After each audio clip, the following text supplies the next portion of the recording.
Thank you for having me here today. I'm Jingbo Hou, a first-year PhD candidate from W. Carey Business School at ASU. Today, I'm going to present a joint work with my advisor, Dr. Peiyu Chen. COVID-19 related information via online social connection shapes people's preventive behavior. As we all know, COVID-19 disaster poses a huge threat to our community. Specifically, as of November 2021, the number of confirmed cases had reached 250 million worldwide, as the number of deaths had reached over 5 million. Fortunately, social network seems to be a silver lining in the disaster management. For example, in China, a few doctors in Wuhan, that is the first hard-hit area, were aware of the spread of this potential pandemic in the late December 2019, and they immediately circulated this COVID-19 severity information in their online social networks. This message later became largely circulated among people living in Wuhan first, and soon diffused to people living in other areas that have strong social connections with Wuhan through the online social media. After realizing the outbreak of the pandemic, a lot of cautious people start to take preventive measures, like they start to wear masks, carry out sanitation measures, and so on. These spontaneous prevention measures were essential to slow down the spread of the illness in China. Our previous example indicates that COVID-19 related information shared in online social media may increase people's preventive behavior during the pandemic. The reason is that people are likely to trust information shared by their friends and take it seriously. Furthermore, the magnitude of the positive effect of information circulated in the social network may depend on the extent of social connectedness between the information sharer and the information receiver. Specifically, people who have a higher share of friends in Wuhan are more likely to get exposed to a COVID-19 outbreak information by browsing the posts and messages shared by their friends. While the above-mentioned examples allude that the widespread dissemination of outbreak information increases people's preventive behavior, little evidence about the relationship has emerged. Theoretically speaking, the positive effects has no need to be true. There are two reasons. On the one hand, the digital infrastructure makes the information world a level playing field, since people they can gather information very conveniently from both professional and citizen journalism. For example, soon after the COVID-19 outbreak information circulated in the online circulated by the doctors, many nationwide well-known online freelance journalists started to disseminate the pandemic information. Therefore, even when people have no online friendship connection to Wuhan, they still have a good chance to be fully aware of the severity information of the pandemic through the online journalism in time. On the other hand, while people they are more likely to engage with and practice the general information shared by their friends, this may not need to be true regarding the pandemic information, since people they can easily access authoritative information shared by the official website of the local governments, like the CDC website. These alternative explanations offer a different prediction of the effect of social proximity to COVID-19 related information on people's preventive behavior, a tension we aim to resolve. Formally, we propose our two research questions. The first one, whether and to what extent does higher online social proximity to COVID-19 related information increase people's preventive behavior while controlling away other alternative explanations? For example, the alternative explanations include the local infections, the physical connections to the hard-hit areas, and also the state and local policy responses. The second question is that whether and to what extent does higher online social proximity to COVID-19 related information decrease the spread of the pandemic? To answer our research question and implement our research design, we compile a rich county day level dataset, including the new case rate and cumulative case rate from the New York Times, effective reproduction number from open source data projects that is calculated by the COVID-19 cases, and also the people's staying at home behavior from the Google GPS mobility data set, and the cumulative vaccination population and the vaccination ratio from the CDC website. Most importantly, we get our content pairwise social connection index from Facebook, and also get our multiple content pairwise physical connectedness from multiple different sources. Please feel free to read our paper to get the detailed information about our data sets. In terms of our observation window, the case rate, new case rate, and infection number is from February 2020 to February 2021. In terms of the vaccination information, our data set is from the April 2021 to June 2021.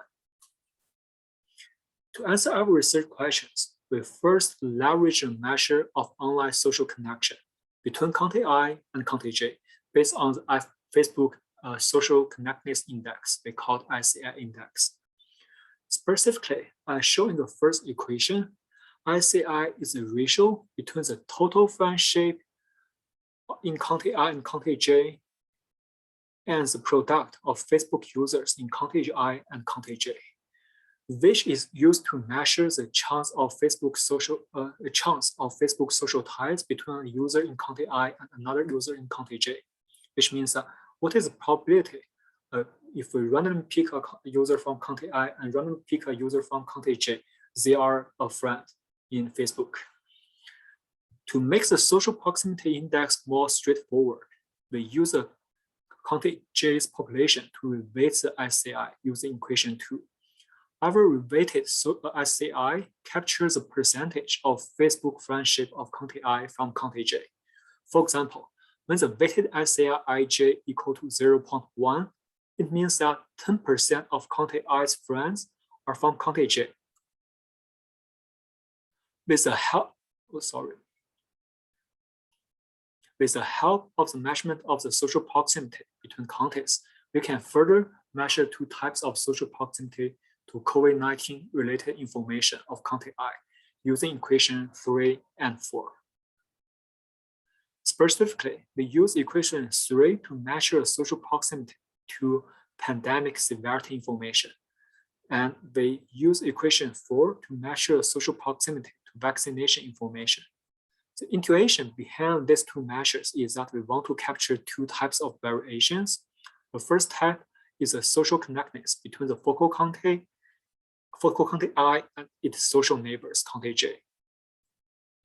The second type of variation is the COVID-19 related information of County I's socially connected neighbors, County J. Like the severity information is captured by the cases, the vaccination take-up information is captured by the vaccine administered. In this figure, we show the weighted ICI to Maricopa County. While Maricopa has high social connectedness with neighboring counties, physical neighboring counties, it also has some high connections with remote counties that are far away. This pattern shows us the distinction between the physical and social connections. One empirical challenge in our study to examine the impact of social proximity to COVID-19 severity information is that we need to account for different types of physical proximity to case rate. For example, social ties between counties may shape physical movement patterns and thus influence people's preventive behavior. To disentangle the impact between the social proximity to COVID-19 severity information and the physical proximity to COVID-19 case rate, we construct different types of physical connectedness to case rate by similar methods, including the physical connection to case rate, geographical connection, commuting connection, migration connection, airline connection. So let's look at the physical connection as an example. The physical connection is measured by the physical distance between two counties. And we showed in this plot, due to a time limit, we only showed plot of physical connection to Maricopa County. As we can see, the physical connectedness decays with the distance, which means that when other counties are far away from the Maricopa, they have a lower physical connections. And this is very different from the pattern of social connections. While we try our best to control for different types of physical connections to case rate, it's still impractical for us to control for all confounding physical interactions. Therefore, we use an instrumental variable approach to rule out the unobservable confounders of physical interactions. Specifically, we use a county pairwise geographical traveling time in 1880s to instrument the online social proximity. The validity of the instrument can be guaranteed from two perspectives. The first is the relevance assumption. The relevance assumption is guaranteed by the fact that the historical transportation connection is a strong predictor of the current social connections between two counties. But this is a finding by Bailey in 2020. And also the exclusion assumption is guaranteed by the fact that the historical traveling time should be distinctive from the current physical connection due to the advances of the transportation technologies. Previously, people they use the road trails. They probably did not have the airplane, but now we can have the airplane. It's very easy if we can from one city to go to another city that is very far away. Now let's look at our research questions.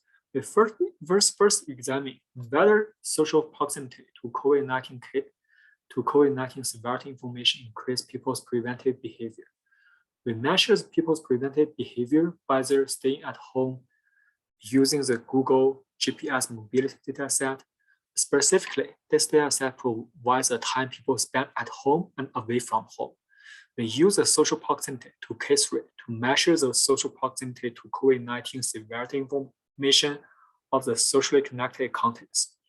Essentially, we want to examine whether people who have more social connections to hard-hit areas are more likely to take preventive measures.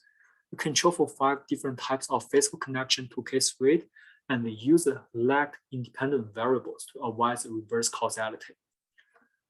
We control for the new case rate and the cumulative case rate in the local counties. And we also control for the county fixed effect to account for the county's specific time invariant characteristics. And we control for the state day fixed effect to account for the state level policies. We report both the OLS results and two-stage least squared results. Consistently, we find that social proximity to COVID-19 severity information increases people's preventive behaviors. And specifically, based on our OS results, one standard deviation increase in the social proximity to severity information increases the time that people staying at home by 10% and reduce the time that people being away from home by 13%. So our results are pretty consistent and reported in the packet. We further want to examine whether social proximity to vaccination information increases people's vaccination take-up willingness. Here, we measure the people's preventive behavior using their vaccination take-up rates. We use the social proximity to vaccinated population of socially connected counties to measure the social proximity to vaccination information. We control for the local infections and the same set of fixed effects. And similarly, we report both our OS and two-stage least square results. Consistently, we found that social proximity to vaccination information increase people's vaccination take-up. And finally, we are interested in whether the social proximity to pandemic severity information slow down the pandemic. To this end, we measure the spread of the pandemic using the reproduction number, that is RT here. One noticeable difference in the model specification is that we use a 14 days lag variable as independent variables. Because previous studies show that reproduction number reflects people's daily behavior with a delay around 2 weeks, since it takes time for virus to infect people. We report both our OS and two-stage least square results. Consistently, we find that social proximity to pandemic severity information decrease the spread of the pandemic. And to summarize, Our study found that social proximity to COVID-19 severity information via online social network increases people's social distancing and decreases spread of the pandemic. Similarly, the social proximity to vaccination information increases people's vaccination willingness. In our study, we posed a new measure of the social proximity to COVID-19 related information, and we help to understand the impact of social network during the pandemic. And our study also provide a new angle to expand the observed difference in the preventive behaviors across different contexts. Yeah, all the suggestions, feedbacks, and comments are highly welcome. Yeah, please feel free to email us. Thank you.